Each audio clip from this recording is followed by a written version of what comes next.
नमस्कार, मैं विलास उर्पड़े फिर स्वागत करता हूं आपका आपके अपने web news channel supreme power पर। दोस्तों, हम देश प्रदेश, आपके जिले और आपके क्षेत्र से जुड़ी खबरों को प्रकाशित करते रहते हैं।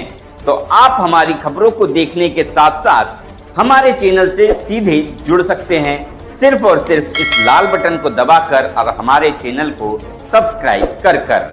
सबसे पहले तो मेरा नमस्कार और जय भीम। मैं दिल से अपने गोंदिया विधानसभा के सम्माननीय आमदार विनोद जी अग्रवाल, इनका मैं दिल से तहे दिल से बहुत बहुत शुक्रिया अदा करती हूँ कि उन्होंने मुझे इस काबिल समझा और मुझे इस पद की उन्होंने नियुक्ति करे। इसके लिए मैं दिल से अपने भैया विनोद भैया का दिल से शुक्रिया अदा करती हूँ। उसके बाद में मेरी गोंदिया विधानसभा की पूरी जनता को मैं दिल से धन्यवाद करना चाहूँगी, अभिवादन करना चाहूँगी। उसके बाद में मेरे क्षेत्र की जनता, मेरे पीढ़ पर जिला परिषद की सभी मेरी जनता, मेरी कोर कमेटी, सभी मेरा पक्ष भारतीय जनता पक्ष कि मैं बहुत बड़ी ऋणी हूँ कि उन्होंने मुझे इस काबिल समझा और मुझे इतने बड़े पद की जिम्मेदारी दी। इसकी मैं धन्यवाद करती हूँ अपने पक्ष का, अपने आमदार जी का, मेरे क्षेत्र की सभी जनता का। बतौर एक सर्कल के सदस्य, बीके पार्क जो आपका सर्कल है उसके बतौर सदस्य आपको जनता की सेवा करने का मौका मिला था, लेकिन अभी आने वाले 2.5 साल में आपको पूरे जिले की सेवा करना जी है।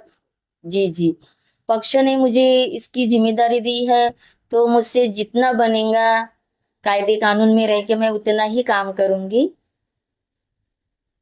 आने वाले समय में जो आपका 2.5 साल का आने वाला कार्यकाल है, उस 2.5 साल में आपको जन सेवा के लिए कौन कौन सा ऐसा अपना मतलब सर्वांगीण विकास का जो सपना होता है, वो कौन सा सपना आप साकार करके दिखाने वाले? इसके लिए तो मैं अपने विनोद जी अग्रवाल, मेरे आमदार, उनके नेतृत्व में मैं काम करूंगी। उनकी हमारी गोंदिया विधानसभा में पूरे महाराष्ट्र में एक अच्छी छवि है, उनके इस पे मैं चलूंगी। हमारे भैया की इसमें वो जो जैसे उनके विचार है, उनका कार्य, उनका काम करने का जो तरीका है, सभी को लेके चलते हैं, सभी संतों पंतों को लेके चलते हैं, सभी समाज को लेके चलते हैं। बस मैं अपने भैया के जैसा ही उनके कदमों पे चलने की हमेशा कोशिश करूंगी। आपने कहा कि आप सबको लेके चलेंगे, सबका साथ सबका विकास, जो कि हाँ, आपकी पार्टी जाए, लेकिन बरोबर इसमें देखा गया काफी लोग गैरजर से मतलब उपस्थित नहीं हो सके, वो उनकी नाराजगी कहीं ना कहीं दिखाई दे रही है। इस पर क्या कहना चाहिए? बरोबर है ना। देखो, किसी को भी लगता है कि हम चार हमारे जो विनोद जी अग्रवाल है आमदार गोंदिया विधानसभा के, हम के 4 जिला परिषद मेंबर है, तो सभी को लगता है कि मुझे पद मिलना चाहिए, लेकिन पद एक रहता है तो सभी को नहीं मिलता। अब पक्ष ने मुझे इसकी जिम्मेदारी दी है, मेरा नाम, मुझे सभापति पद की नियुक्ति करी है मेरी, तो कैसा है, किसी को नाराजगी तो आएंगी। उस जगह पे मैं भी रही थी तो मुझे भी नाराजगी आती, लेकिन पक्ष ने मुझे जिम्मेदारी दी है।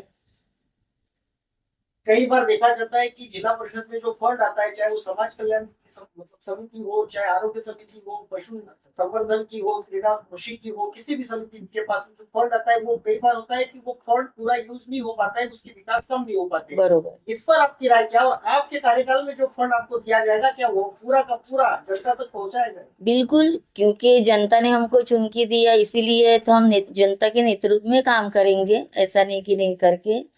और वो उनके लिए है फंड, तो उनके जिसमें काम आएगा वो फंड। बहुत बार देखा जाता है समाज कल्याण विभाग का जो सभापति होते हैं, उनके मार्फत बहुत काम किए जाते हैं। वो चाहे स्कूली बच्चों की स्कॉलरशिप की योजनाएं हो, छात्रावास की योजनाएं हो, गरीब तबके के लोगों के लिए कोई रोजगार उन्मुख योजनाएं हो, स्वरोजगार उन्मुख योजनाएं हो, ऐसी योजनाएं की जो प्रसिद्धि होनी चाहिए, जो जनता तक पहुंचाई जानी चाहिए, वो पहुंचती नहीं है। बहुत बार ऐसी बहुत सी नाराजगी जनता की भी रहती है। इस पर आप कैसा काम करेंगे?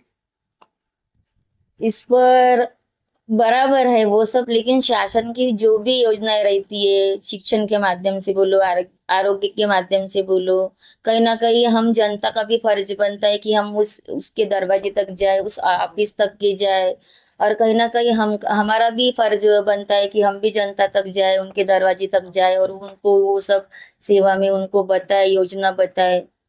तो कहीं ना कहीं इसमें दोनों पक्ष का जो रहता है, वो सेवा में कमतरता यानी कि दोनों पक्षों की वजह से होती है। विशेष समिति 2 के लिए आपकी सभापति, बतौर सभापति आपको चुना गया है। आने वाले 10 दिन में आपको आपका जो कार्यक्रम है वो मिल भी जाएगा सभापति कौन सा शाखा विभाग आपको दिया जाता है वो भी देखा जाएगा। बराबर। तो आने वाले 2.5 साल के लिए क्या आप मतलब सपना लेकर चल रहे हो और अपने क्षेत्र के पूरे जिले की जनता को क्या आप आश्वस्त करना चाहेंगे? देखो, जनता की अपेक्षा तो बहुत रहती है, लेकिन कभी कोई भी नेता जनता की पूरी अपेक्षा पे सही नहीं ठहरता, क्योंकि कैसा है, चाहे ग्राम पंचायत सदस्य बोलो, झेडपी मेंबर बोलो या आमदार बोलो, चाहे प्रधानमंत्री बोलो, उनको सिर्फ 5 साल ही मिलते हैं कार्य करने में, तो 5 साल कम ही पड़ते हैं। तो कोई भी नेता जनता की इस अपेक्षा में सही नहीं ठहरता, लेकिन मेरी ये कोशिश रहेगी कि मैं ज्यादा से ज्यादा संख्या में सभी समाज को लेके, सभी संतों पंतों को लेके एक अच्छा काम करूँ, अच्छा विकास करूँ, और मेरे इसमें वो अच्छे, यानी कि मेरे इसमें मेरे भैया का नाम मेरे माध्यम से एक अच्छा ही रहे, ऐसा मैसेज मेरे माध्यम से जाना चाहिए, ऐसी मेरी सोच है।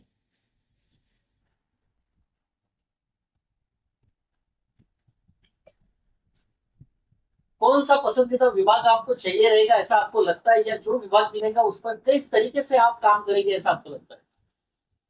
देखिए, हमारे जो गोंदिया जिला परिषद के सम्मानीय अध्यक्ष है लायकराम जी भंडारकर, और हमारे गोंदिया विधानसभा के आमदार सम्मानीय विनोद जी अग्रवाल, ये मुझे जिला परिषद में कोई भी विभाग दे, मैं उस विभाग में एक अच्छा ही भूमिका निभाऊंगी और अच्छा ही लोगों के बीच में मैसेज जाए, ऐसा ही काम करूंगी मैं।